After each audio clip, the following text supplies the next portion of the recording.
Welcome back to another episode of I'm Really Into That Stuff.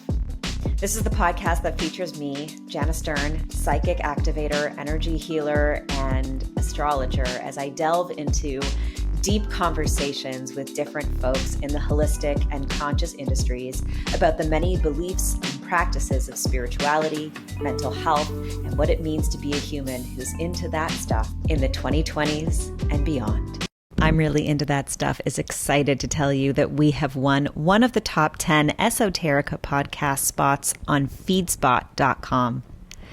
Check out the whole list at blog.feedspot.com/esoterica_podcasts for the whole list.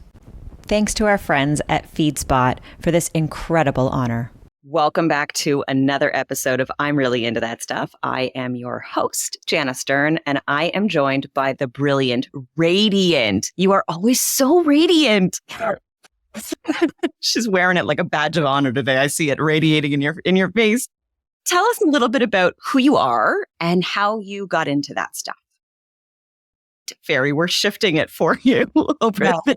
I love that title. I'm very proud of that title. She's wearing it like a badge of honor today. I see it radiating in your face. Tell us a little bit about who you are and how you got into that stuff. Yeah. So my name's Laura. It's really nice to be here, Jana. Thank you for inviting me. It's really an honor. Pleasure. And I have been obsessed with all things magical. And I mean, pretty much since I can remember. I think since I was a really young kid, I was really into like things that you can't see, like magical things in my imagination. And I was, as a young kid, really into ghosts. And so that was like my first door into like, there's things in this world that we can't see that are existing and they're co-present. And so from a very young age, I adopted that mentality of like a really openness to the world that we cannot see. So I was a spooky kid. I have a Scorpio moon for those of you that like astrology. So I really was interested in it. And of course, unfortunately, I've had a lot of loss in my life. So I've had direct experiences with the afterlife. And so that was kind of like my first door into it, into the magical unseen realms of the world. I always was really proud that I was an Aquarius sun. I would kind of really wore that quirky badge of honor, like the weirdo rebel of the zodiac. I really just like loved it. I love an Aquarius, man. I love an Aquarius. Yes. Go on. We are a special breed. So I wore that as a badge of honor, but that was my extent of astrology knowledge for the longest time. Sure. Until I was in college. I was around 21 years old and my friend taught me that I was a Scorpio moon and read me like a really generic horoscope explanation of what a Scorpio moon is. And it hit way too close to home. I was like all the way in the emotions of the soul of the moon home. Oh yeah. I had a really tough exterior around that Scorpio moon heart of mine at that time. And hearing that and being so pointed and being so like seen in a way that I was not ready to receive. I was like, okay, nope, not ready to receive this, off limits, way too close to home. So I shelved it for a long time until one day, I don't know what happened. And I've looked back on the dates to see if I can find the transit I was going through, but I just got a download from the universe that I need to see my whole chart. Like I remembered that I was a Scorpio moon and I was like, wait a minute, that really resonated. And I was going through a hard time. So I was like, okay, let's just try it on. So it was one fateful day in the fall of 2016 when I just decided to look at my birth chart. And that was the first time I saw my birth chart for the first time. And it was mind blowing. And I don't think I slept that night. And I just kind of, learned how to read a chart. Like, what does all this mean? Yeah, I think right down the rabbit hole, head first, bottoms up, just never looked back and was obsessed ever since. And cool. So that was like my entrance into, okay, there's more than your sun sign. There's way more magic in this world than I ever imagined. And so from there, I just started studying, listening to podcasts, all of these things until I decided one day that I was just really burnt out with life and I wanted more magic. I didn't know how to get it, but I was burnt out. So I quit my job and bought a one-way ticket to Thailand, as normal Aquarians do, right? And went on a 5 or 6 months journey of kind of like just taking time to figure out who I was, using astrology as a big part of that. And I can't tell you how helpful it was to like have that framework as I went through this time in my life. So that was like my astrology hobbyist. And when I got back from that trip, I ended up, it was Venus retrograde in 2018 in Scorpio, right on my moon. I have my moon Pluto conjunction there. And so I came back to a really rough period in time where I came back from traveling, didn't have a job, didn't really know what I wanted to do with my life, went on this soul searching thing and came back to live with family, only for that family dynamic to really blow up in my face. And I was met with like probably one of the hardest times in my life. And having astrology there to kind of define why I was going through that was really, really helpful. So, Venus retrograde themes being, relationship issues. And for me, it was, around moon things, mom. So it was a time where I really had to, it was a time where I had to become estranged from my mom for a long time. And it was really tough for me and from a lot of my family. But having astrology to kind of guide me through that time showed me that, like, it proved to me in that moment that there was things I wasn't seeing. There was dynamics happening under the surface. There were energies at play that I was probably fighting. And that's why it came to a head in that moment. And so basically I bring this in because it was just a really defining moment in my life where it was like, wow, this astrology thing is real. Even if it's not a pleasant thing I'm going through, but it's like, it's comforting to know that like there's a reason for it in a certain, and then that there's answers within the astrology to help me through it. So that put me on a even bigger path. I thought the trip to Asia would have been like my soul searching thing, but that was like the catalyst to me getting home to a pile of rubbish and having myself out from there. And so it was basically just proved to me that astrology is real and it's working for you, not against you.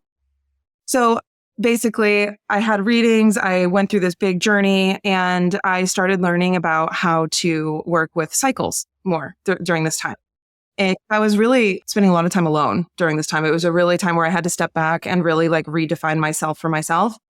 And so I started working with Mercury cycles, and specifically because I had a teacher who taught them. And I actually looked back in my journal because there's this one really magical Mercury cycle where I wanted to call in a new job. I was so sick of working this like 9-to-5 job where I had to show up as this like person that like was only like part of me. And I describe it as a cheese grater to my soul, like having to show up in a job where you can't be yourself, where you were not interested in it. And I was just in a moment where it's like, is this all there is to life? No, I knew that. My little like spooky child knew that there's more to life that you can't always see. And I was like so not ready to just like submit to the fact that I just wake up, go to a 9-to-5, come home, cook dinner. Like that was not what I wanted to do. So I started working with Mercury cycles to try to call in new things into my life. And I love Mercury. I have this little statue. I have a few Mercury statues all around my house, but Mercury's on my ascendant. So I see him as a guide. Yes. And so I started really just trying to pay attention more to synchronicities, to the unseen things, right? That you don't normally notice. And so I found my journal back from this Mercury cycle. It was in Scorpio, right on my midheaven moon area. And I was calling in a job. And I was calling in a job that I could be present. I could be involved in astrology. I could be involved in like mindfulness, meditation. I wrote down all of these qualities. And it's wild to go back to this journal and these journals because it was all about, just me noticing things. It wasn't working with astrology technically. It wasn't like, doing the technical side of astrology. It was more just me like tracking Mercury in the sky and like trying to notice little things around me that maybe I was too busy or not paying attention to. And it worked. What ended up happening is there was a job from Astrology Hub that was posted for a part-time, just like assistant work. And I was working like a corporate job at the time and was like really afraid to leave that world, the security that comes with that and everything. But I had to scratch this itch. Like it was like gnawing at me to the point where like I was getting job offers from other corporate, traditional places. And I was just like, this is not exciting. This is like, I don't want anything to do with this. So I explored the job at Astrology Hub. I ended up getting it. And now here I am 5 years later, like helping Amanda run the company, doing all of their operations, running the inner circle, and even like writing daily text messages and horoscopes with my astrology knowledge. And so it's been a wild ride. And I think initiation into all of this, whether it be like astrology or magic or the occult or whatever, is just like an interest in a firm belief that there's more to life. And it's like your logical brain can't always see it. And it's just been proven to me over and over and over again. Oh, that's so magical. I love it so much. I want to tell you that my 2-year-old niece, on her first day of school, that, the kids do these little boards. I'm this age, I'm this tall, I like, and under I like, she insisted upon ghosts. So exactly. I was going to say she's a baby after your own heart. She's got a Taurus moon, but she's amazing. So I wanted to ask you, as you were speaking, first of all, let me just say that is wild and not at all surprising to me that, we go on these sort of expeditions, these soul journeys, and we think, I found myself.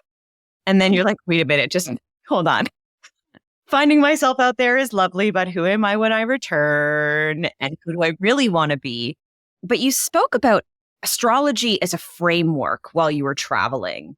And I wonder if you could kind of pick that apart a little bit and explain to somebody who doesn't know much about astrology, for like a astro-curious person. What does that mean to break down the framework of astrology in that way? Yeah, there's a lot of ways you can use astrology for a framework. The way that I was using it is from an archetypal perspective mainly, and mainly while I was traveling using lunar cycles as the framework. So what I mean by that is really tracking what lunar cycle we're in. So what sign was the new moon in? What sign is the full moon in? And just really sinking into those archetypes while I was traveling. I didn't really have time to do much more beyond that. And to be honest, I'm not really super interested in like the technical side of astrology. So this was enough for me to really just like sink into what are the archetypes that are alive right now or being put in front of us right now, and really noticing them when they're alive for me and doing things that align myself to them. So, if it's a Pisces full moon, I'm going to allow myself to feel these emotions and maybe journal and do more reflecting. Or if it's a Taurus full moon, I'm going to get into my body. And so just is simply using the archetypes as the framework and as a guide and as a way to like, if I'm stuck, right? If I like don't know what I should be doing, or if I'm like stuck and I could go one way, like what is going to align most to the energy that's present right now? And so it was kind of like an additional compass to have while I was traveling all around a foreign part of the world that kind of always brought me home to myself and to like the human experience and the themes that we're all experiencing all the time. And it was a great way to stay grounded through all of that. Yeah, I love that. Amanda posted on the threads. I'm not going to get the name of the platform right because I'm on a million platforms, but she posted the photo of the moon, and a bunch of people posted their photos from all over the world. And I was like, yeah, we really are. We're all under this same sky, and the moon really is she's such a beautiful way to just be like, I am here and we are doing this collectively. It's all happening at the same time. And what you were sharing about your mom is super interesting. I think many people have very difficult relationships with one or sometimes both parents. And I love that, for me, I'm the same way, that the moon and the planets remind me that I'm me in my body, and that the things that I'm experiencing are tied to those things outside of us, and that I can keep getting through it because the transits are still transiting. Like energy is still moving, the planets are still going, and the moon is guiding my emotions the whole way through. You know what I mean? Wow. Yeah, and it's cool because a lot of people get afraid of transits, right? Oh, Pluto's going to come to my sun, or, there's a level of fear that can happen. But what I firmly believe that if a transit comes through, like it did for me, Venus retrograde Scorpio, and kind of blew up my whole life. If it comes through and does that, there's also an answer there too. Like there's a solution. There might be the problem but there's also the solution. And so it's really helpful to see that. And so it's for me, it was really important to not take a victim mentality, or to not feel like this was happening to me, but like it was happening to me because I wasn't listening. I went on this trip thinking that I could do something crazy drastic and change everything, but really change starts from within. And so like you can do all these drastic things in your life, but if you're feeling stuck or overwhelmed or burnout, but like when the dust settles at the end of the day, you're going to be left with that same internal you. And so that experience that happened with my mom, it was like terrible at first. But then as I saw the way out through the same transit that started it, it was really empowering, and it helped me take like radical accountability for myself. And I even had an astrologer who was guiding me through this time too. And he was basically showing me like, okay, well, this is happening now. You have time, but like, you should probably try to figure out a resolution before this transit happens in your chart. And so it was just like that whole like timing aspect of it, and like looking at myself with radical honesty and transparency about like, what was my part in this? How do I fix this? And ultimately I think it's brought us closer, and it helped me take space to truly what I was searching for through my trip. I got through this like year and a half of like solitude and estrangement, and it wasn't like how I would have designed it myself, but isn't that how it always happens, you know? So yeah, of course. And I mean, I think that, you were saying, you know, that the solution will also come. Mm-hmm. And that's because the planet is going to get off. It's going to, whatever it is that it's transiting, it's going to keep moving. And you know, it's interesting that for you and that this astrologer was saying, okay, you really got to make sure that you resolve this before the completion of this cycle. Because if you don't take that responsibility, that accountability, what ends up happening is you hold on to it. And then you might have to wait for the next transit. And sometimes that transit does not come depending on the planet. Exactly. Yes.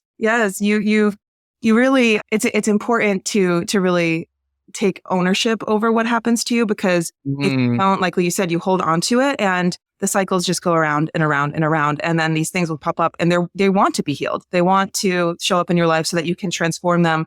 And like, I saw a beautiful photo. I think I'm going to butcher the explanation of what it looks like, but it was like a circle.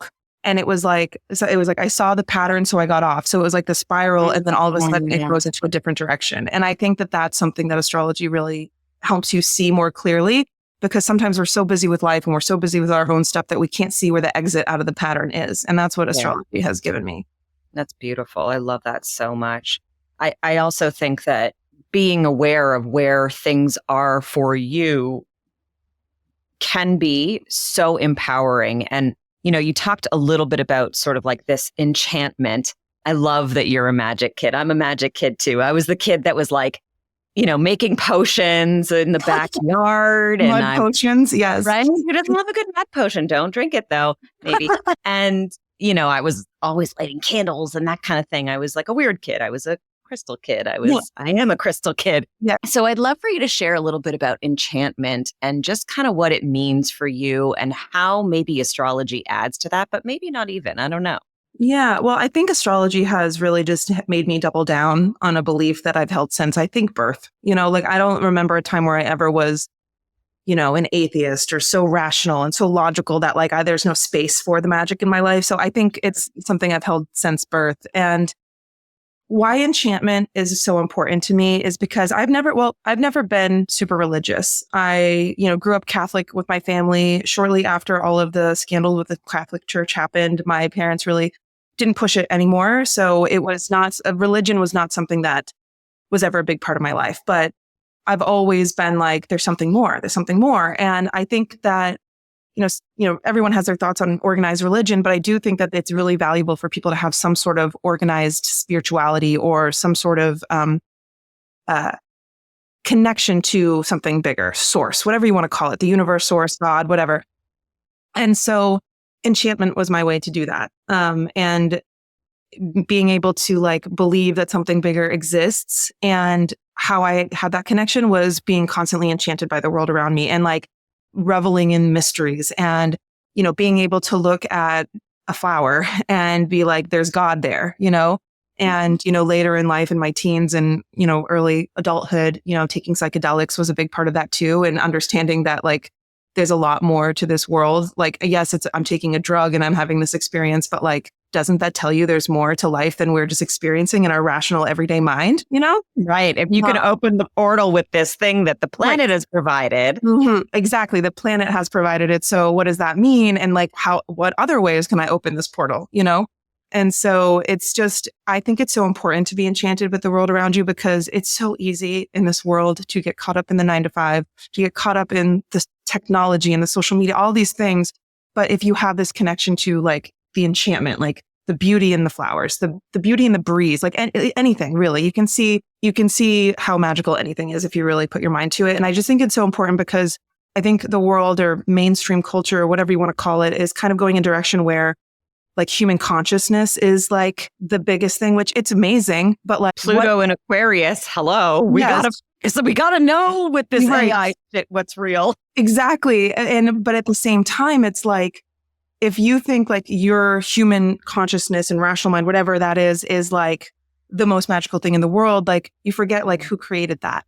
And so I love constantly being re-enchanted because I think it makes you humbled as a human. I think it can be a lot of pressure to think that like I'm the most powerful, most magical thing in this world when really like, I don't know, you're one drop in this big, beautiful ocean, you know? And so I just think in being constantly amazed and enchanted and humbled by the world around you and not losing that magic actually connects us to our most like primal source, which is, you know, where we come from, which no one knows. And I don't know that we're meant to know, but it's just, it makes life fun. It makes life so much more fun. Totally agree with you. I think that, you know, that childlike wonder, when we're children, everything else is so much bigger than us, right? Mm-hmm. Adults are bigger than us. Our toys are bigger. I mean, sometimes they're smaller, but you know, we have these bigger things. Our room is big. Our house is big. Everything is big and we're so small. And then we get big and we're like, I'm so big. I got this. And we're like, no, we're not. We're really, really not. And we need that magic, I think, to stay grounded to the fact that this is so temporary. And we take it all so seriously, especially when we're grown, right? Even as we're growing, we take it seriously. But once we're adults, then it's like, it's all business. And we sacrifice and give up so much of ourselves for all the wrong reasons. Like you were talking about all these other jobs being like, you want this job, you want this job. And you're like, I want my soul in, yes, please. Yes. And I know so many people who, you know, they're trying their best to get by in a world that wants them to forget, wants them to block it out and push it away and act like it's, you know, that magic isn't real. But then you watch them and something small in their life happens and they have these little glimmers, these little moments of like magic, you know, that you have 1 minute where you're standing by the ocean and you smell the salt water and you just for a minute take a breath and you're like, I'm alive. I'm on the planet and I'm alive. And I love how astrology keeps reminding, at least me and certainly you, how the aliveness that we're being right now is entirely contingent upon the archetypal things that happen in the sky. It doesn't matter. And we've done this for millennia, which is why when people are like, I'm afraid of this transit, I'm afraid of that transit. I'm like, girl, the planet's been moving. Yes. You'll be fine. You'll be good. You were born for this. Yes. You're okay. Yep. Absolutely. Yeah. It's been wonderful too. I have a 2.5-year-old son and it's been a really interesting experience to watch the world through his eyes and get reminded just how much we take for granted. And it's been healing in a way to watch him open up to the world. And it's been an opportunity for me to slow down and just a reminder of how we're born into this world with wonder and awe for everything. And even, you know, a fire truck is so exciting. A caterpillar on the ground is so exciting to him. And it's a wonderful, children are a wonderful reminder to slow down and that like this behavior of like, I'm so big, right? This like, you know, the loss of that magic is tragic. It's like it's a tragic thing that happens. And so any way that I can remind people of their own magic or of the magic of the world around them is just so important. And yeah, I think if you're able to slow down and relax and not think of yourself as so big, then you're actually a better instrument for magic, you know, the flow instead of like trying to control things. Like this is something as a Scorpio moon I've had to work through is like the control aspect of things. But the more that you release control, and the more that you accept that you don't know, the more magic I think comes into your life and the more that you can be an instrument and muse for it. Yeah, I agree with you. And I think, you know, as a a woman almost 40 who is childless, for me, my favorite place to be is among children. Right. Really and truly, because they do constantly stir up this just everything matters. Everything is huge and exciting. And can you believe? And I'm like, no, I can't believe. Thank you for asking. My Pisces sun that just is constantly, dreamy and imaginative and kind of out to lunch.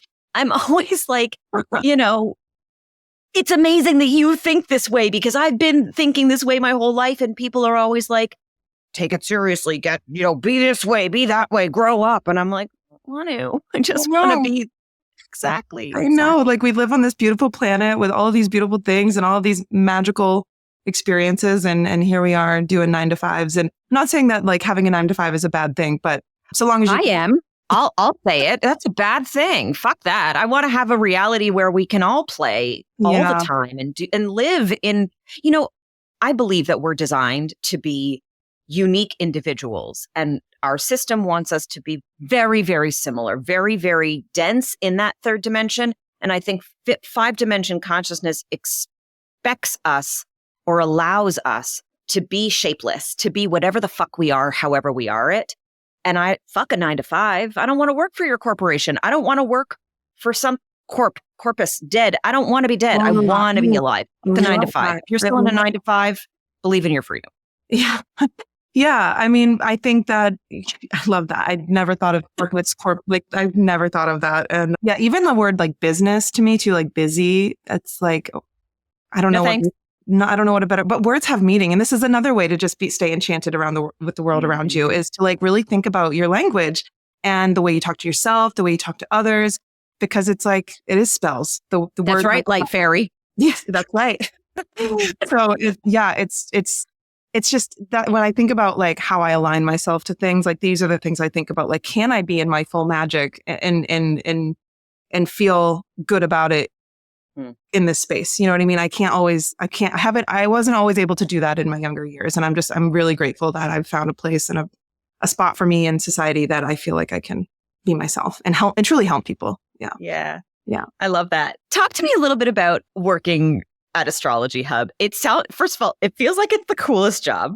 It is. Yes, it's very fun. Yeah, it is. It's probably a lot of the things that you think it is. I'm privileged to get to work with some of the best astrologers in the world, and I have the opportunity to learn from them and be behind the scenes with them and support them and just see the whole process. And I've grown a lot. So I started Astrology Hub as just like a part-time person helping out with their membership, and have grown into a full-time, pretty much Amanda's right-hand woman at the moment, running the operations. And it's been amazing for my astrology growth, but also amazing for just like my professional growth, my like personal development. Like it's everything that if you follow Astrology Hub and you feel the heart behind it, it's like tenfold when you go behind the scenes. And so I appreciate Amanda so much, and I'm grateful for her in my life as like a mentor.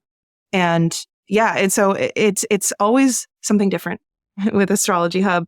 And that's what I love so much about it, is that we get to, it's like this big creative playground that we get to play in and create new courses and think of new ways to support people through astrology. And it was through working with Astrology Hub that I realized that I'm like not really interested in being the traditional like astrologer that helps people, find their perfect job. I mean, yes, I can help with that, but it's more so like helping people be in that place that I was like when I was in a hard time and still being able to see the magic in everything. Like that's what I'm really passionate about doing. And so at Astrology Hub, I get to create materials and study notes and all of these like things that I get to use my astrology knowledge, but it's not necessarily like always in the reading room, which I like working with clients, but I found I really enjoy making like material, like workbooks with journal prompts and like transits and I love the self-help aspect of it. That's another thing I've been interested in for so long. So yeah, Scorpio moon, I get it. Yes. It's like, it's so funny. When I learned I was a Scorpio moon, I was like, no shit. No wonder I'm loved with so much. And it fills my cup so much. And it's like, it gave me permission to not have to shy away from being so deep. Like I think for a long time, people thought, oh, she says like the deep, like, I can't do small talk, Jana. Oh, I can't, girl. like it, like, and so like for a long time, I was like, why can't I just have like casual conversations with strangers? It's like, oh yeah, because talking about the weather makes you want to throw up. Like, I need to go there. And so astrology's given me, and Astrology Hub has given me that vehicle to do that and really do it as the light fairy, like shine it. I love Right. it. I will say sometimes talking about the weather is like magical when you talk about it from that, with that enchantment. I have one of my best friends loves to talk about the weather. She loves all weather. She is a magical weather connector. She listens to this podcast. I love you very much, Dee. And so in that sense, talking about the weather is amazing. But talking about the mundane fuckery of life that does not move the needle on who you're being, that shit is mundane. That shit is just, and it dulls my soul. That's cheese grating to me. That's like, I can't be with it.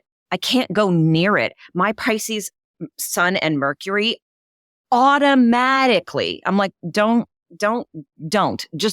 come at me with it. And I'm going to say something that's inappropriate. And I'm going to go to a place that's uncomfortable because I'm going to force you to look. And my Gemini moon is going to bring it to you in a way that's like, oh, I didn't think about it that way.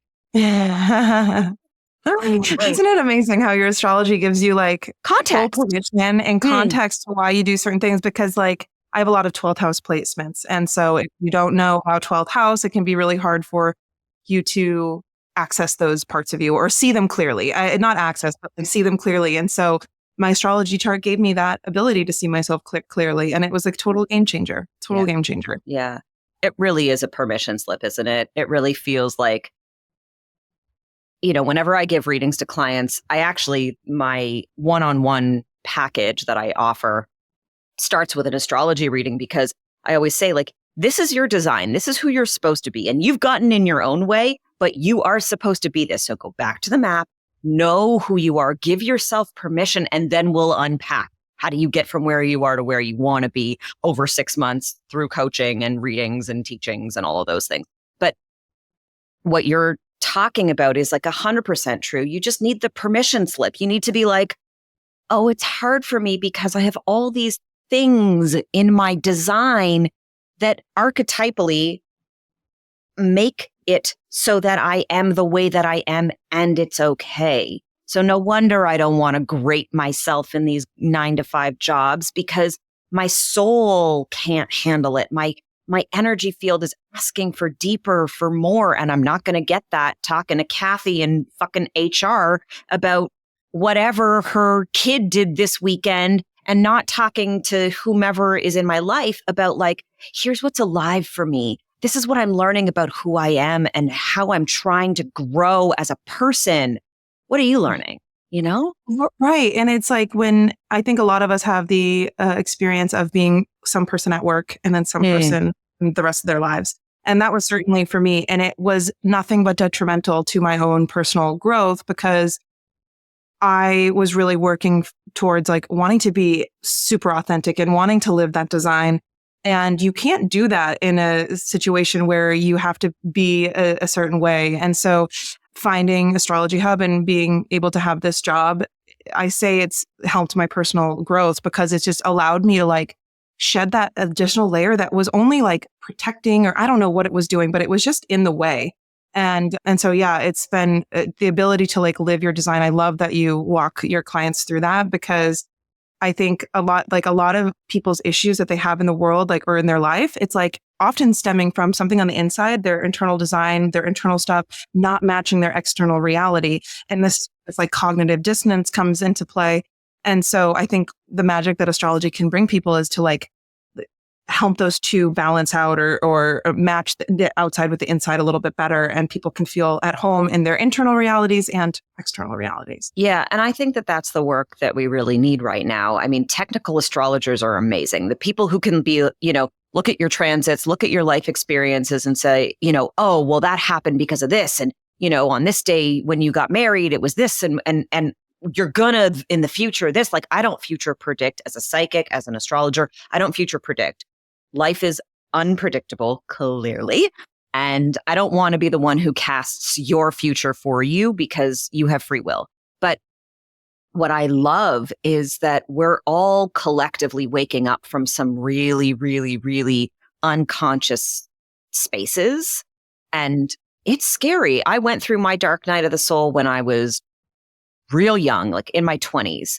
And that was so lonely and so scary, and spirituality and astrology and, all things magical and enchanting got me to where I am, that I'm like, no, I don't identify with that diagnosis. No, I don't feel that way about myself. I actually really love myself. I feel sovereign. I feel complete. I feel at home in my own body. And like most people can't say that, So, yeah. Well, it's scary. It's scary to go there because I think a lot of people are like, well, what if I don't like what I find? What if I don't like myself? What do I do if like if this is going to like uproot my whole life? Like if I like actually discover who I am, like what is that going to change in the external world? And I think that's a scary place for a lot of people to be. But what I say to people who are like on the verge of like a leap of faith, right? Maybe they're thinking about going out of their 9 to 5 and into something more freeing, is like, I've never taken a leap of faith in my life that my whole heart is behind that hasn't worked out. Like my whole heart and whole body are behind it. And it's like, yes, because you can feel when an opportunity is like tingly and it feels good. And it's like, this is like the edge of something really great. Like as long as your whole heart is behind it and you're prepared to work hard, like the universe has your back. Like I really believe that. I really do.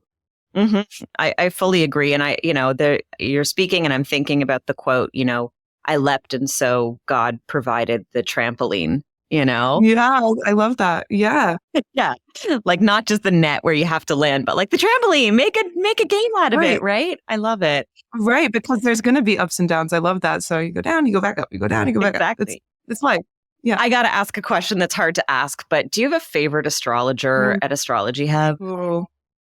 I'm sorry to everybody who's not the answer to this question. It's hard to, or maybe a top three. A top three. I mean, I love that a lot of them for different reasons, right? Like, sure. So like we work a lot with Christopher Renstrom and I love him for his storytelling. I think his ability to weave a story through transits is like nothing I've ever seen. And then like that to me, it's not even about the technical astrology he's teaching. It's like that his storytelling and connecting it to the transits is magical and enchanting. 100%. So like, love him for that. Yeah. Love him. Yeah. He's a special human. Cool. And then, gosh, I mean, it's hard not to mention Rick Levine. I think just like he's such a staple at Astrology Hub that it's like hard not to mention him. Be still my heart. Be still my heart. He's like the cool uncle that I just want to hang out all the time. Yeah. I love him. I love him too. And I just love how he's so himself too. Like the way everything is so authentic about him. And I got to meet him in person for the first time recently in February of this year. So, and like, it's so cool, like to be in his, sphere and just to learn from him. And so, yeah, it's hard to talk about the astrologers at Astrology Hub without mentioning those two. I will mention two more. One, I love Georgia Stathis. She is like not only an amazing astrologer, but she is a genuinely amazing human being. And I just like love her a lot too. Yeah, I got that about her. Yeah. It's really funny. I'll let you in on like a insider secret. When she, give me that BTS girl. When she was in the inner circle for the first time, I think it was in 2021, she was on the brink of retiring. She was like, I'll do this. It sounds interesting, but like, I'm going to shut down my practice, but like, we'll do this. And I'm like, okay, great.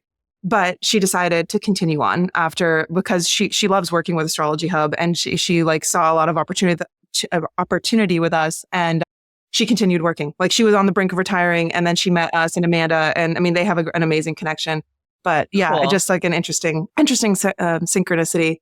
That's a testament to how fucking dope Astrology Hub is. If you want to learn about astrology, that's where you go. Go on. Yes.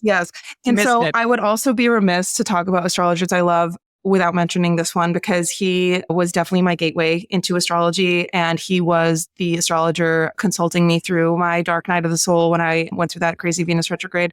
Adam Sommer, who he was just on our podcast, but he's an astrologer that definitely got me into like the magical side of things and working with Mercury cycles. And he did a 3-part reading for me on my Chiron placement.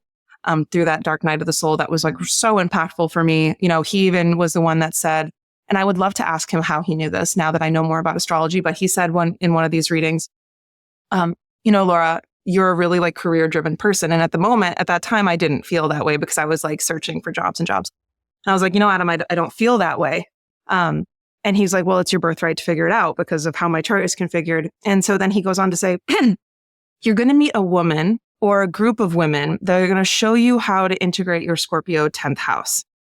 I was like, okay, Adam, I hope so. Maybe like 4 or 5 months later, I get a job interview with Astrology Hub and it's Amanda and a group of women. And it was just like, it's magical that he saw that. But he was really, I studied with him for a long time before I even found Astrology Hub. And so I'd be remiss not to talk about Adam Sommer because he's amazing. And he definitely had a big impact on me and my journey. Cool. Shout out to all those astrologers. We can tag them all in the show notes if you want to. You're incredible, man. You're a radiant person. You're very enchanting yourself. And I've been part of Astrology Hub since 2020 or 2020. No, 2020 had to be. And, I'd been studying astrology for years prior, but when I found Astrology Hub, I think I found it through Kai Pacha maybe. And who, I now I feel that I've moved beyond that teaching, but I could not believe how much information you guys were providing. But more importantly, I could not believe the heart with which it was being delivered.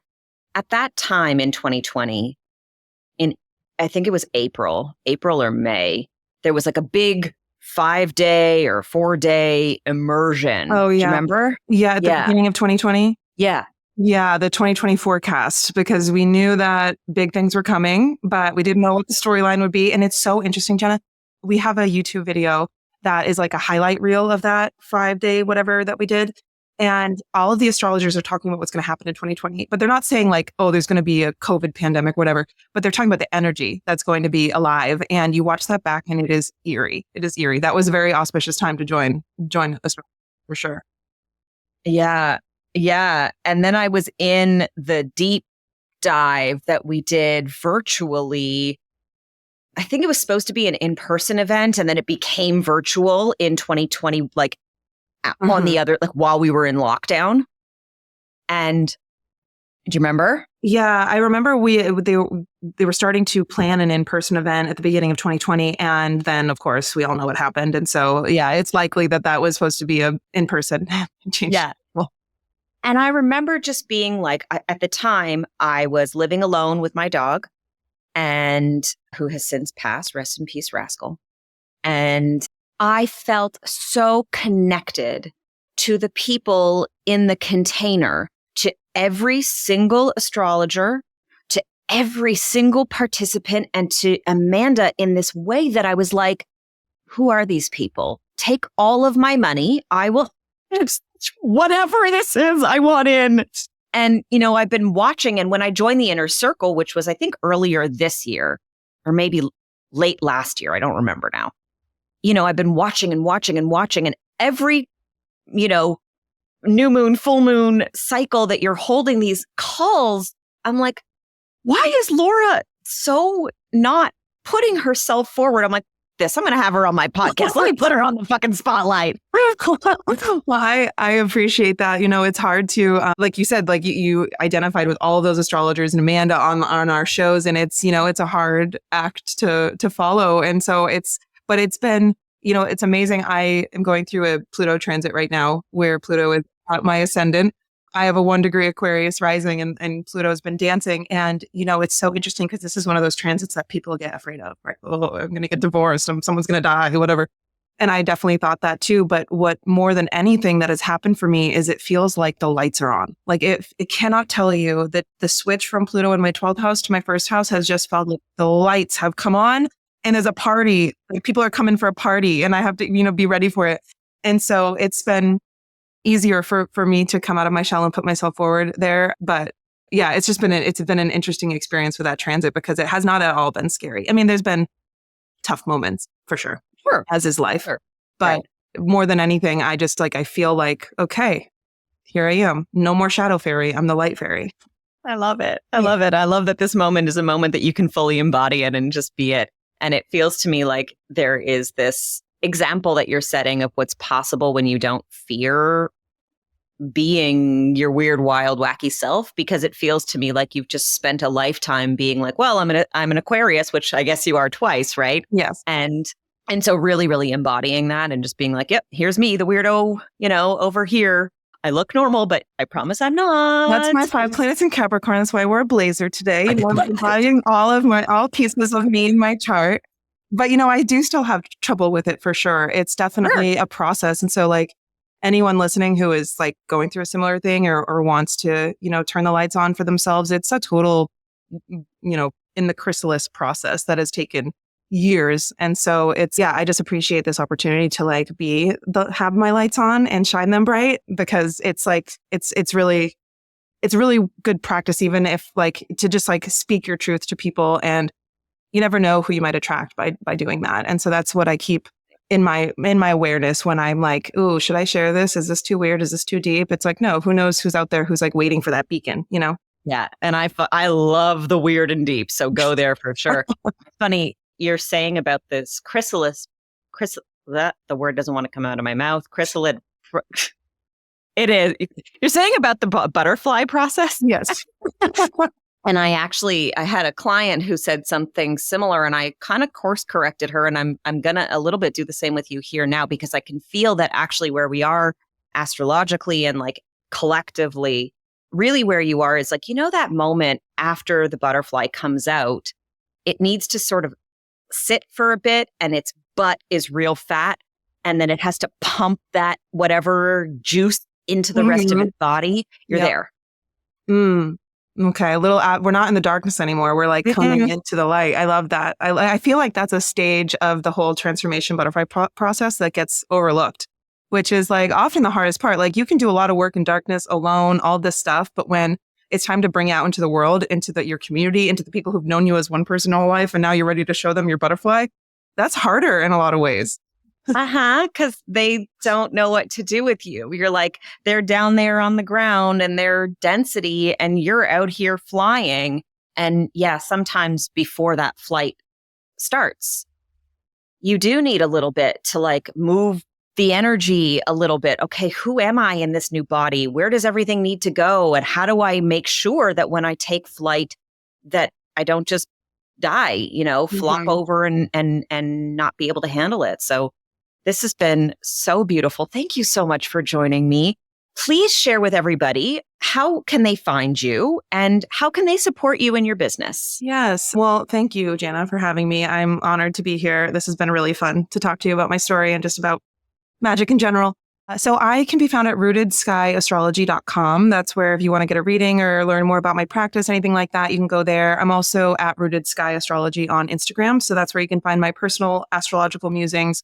And then if you want to join me in the inner circle and Jana in the inner circle, you can go to astrologyhub.com/inner circle and find that. That's where I write the monthly horoscopes and the daily text messages that we get, the cosmic pulse texts. And so you can join me in community there with all the master astrologers. So cool. I love it. Yeah. Thank you so much for joining me. Thank you to all of our listeners for joining us for another episode. We will be back in a couple of weeks with your next one. But for now, take good care of yourself. Thanks for listening to another episode of I'm Really Into That Stuff. You can follow along with us on Instagram at I'm Really Into That Stuff or on Twitter at That Stuff Pod. And be sure to rate, review, and subscribe to this podcast. If this episode resonated with you and something that you're really into, share it with someone you love. Sending you strength, peace, love, and light until our next episode.